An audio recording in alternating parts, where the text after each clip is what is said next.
Paperboy News here to deliver y'all that daily report. Now, Eddie Boy's responding back to Cowboy after he made that remark where he basically said that he don't care about dope fiending Little Wicked because when it came to his little homie Nipsey Hussle, they didn't give him a fair chance. Now, Eddie Boy said after Cowboy said that, he sat back and thought about it, and he told Cowboy, make it make sense how you were broke when Nipsey Hussle was alive, cleaning up trash outside the Marathon store, to all of a sudden when Nipsey met his demise, you all of a sudden came up on a bunch of cash. Back and ponder when the brother got demise, how this dude came into a whole lot of money after that, how he was out here trying to ball, how he was just doing certain things, etc., etc., etc. Now, Eddie Boy told Cowboy, I don't want to hear about how tough you are. And he said, stop blaming other people for your little homie's death. Because how do you claim to be a gangster and you didn't even have a blower on you to protect him? You have this much love for Nip, but however, you was there. You was there. But you supposed to be this tough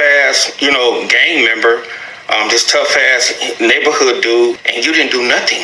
Now, Eddie Boy said at the end of the day, whoever was in that parking lot from rolling 60s, they got to take accountability of Nipsey Hussle's death. Because he said, how in the hell are you supposed to be a gang member chilling in the ghetto, in the trenches with no blower on you to protect yourself? And then he said when Eric Holder unalived Nipsey Hussle in that parking lot, didn't nobody come back for their get back. They just let him leave. Your car, you didn't chase down the alley, you didn't do none of that type of stuff, man.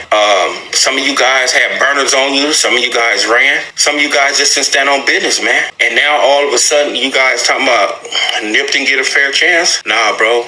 You guys dropped the ball, bro. Now, Eddie Boy said, while Cowboy's over there talking ish, I'll guarantee you one thing. If Nipsey Hussle came up under our generation, not only would Nipsey Hussle still be here, but Eric Holder would have never made it out alive out that parking lot. You guys were supposed to protect him. You guys were supposed to move with him. And I guarantee you, bro, the right individuals, especially in my generation, bro, that dude would have never, ever made it out that parking lot. And he would have never, ever pushed up on the brother without us, man, responding and paying attention and all that type of stuff. Now, Eddie Boy said as far as Cowboy and them calling him a non-factor from rolling 60s, he said, I'm so glad you think like that because now I don't have to look over my shoulders or have the police harassing me anymore. Now, Eddie Boy took subliminal shots at Cowboy and he basically said, for anybody that claims they love Nipsey Hussle, if you was on that parking lot and you didn't do nothing, I don't want to hear nothing. And he said why Cowboy's out here spilling out his heart for the love he had for Nip, he basically had front row seats to watch his homie get executed and he didn't do nothing about it. Then he said before Nipsey Hussle's death, he was bummy living in the streets, and then after his little homie died, he all of a sudden came up on some cash and he owns some businesses now. Now, Eddie Boy said no matter what Cowboy said about him, and even though he changed his life, one thing he not gonna do is put somebody in jail or take a witness stand. Now, Eddie Boy ended it off by saying he not gonna go back and forth with somebody who be on that pookie pipe, and he told Cowboy stop worrying about knocking people out. You need to go catch Faye with rehab. Now, Eddie Boy told Cowboy, stop crying about what happened to your homie, because not only did you not stand on business, but everybody in that parking lot did too. And he said it's crazy how y'all claim to be gang members when Eric Holder was the only one that had a blower. And he said, let's say for example, y'all all had blowers on you. You guys aren't real gangsters because you guys was too scared to shoot. Now, Eddie Boy told Cowboy, instead of holding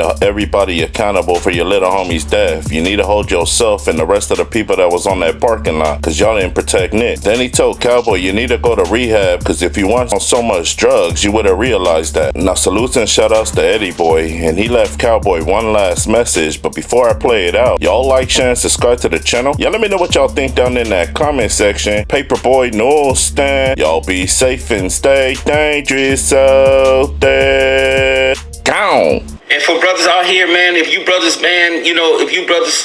feel that certain dudes are foul, snitches, rats, pedophiles, or something like that, bro, what you need to do is, bro, speak on it, man. You're not gonna go full throttle. When you see that person, bro, I advise you, man, if you ain't gonna handle your business, don't even speak on it, man.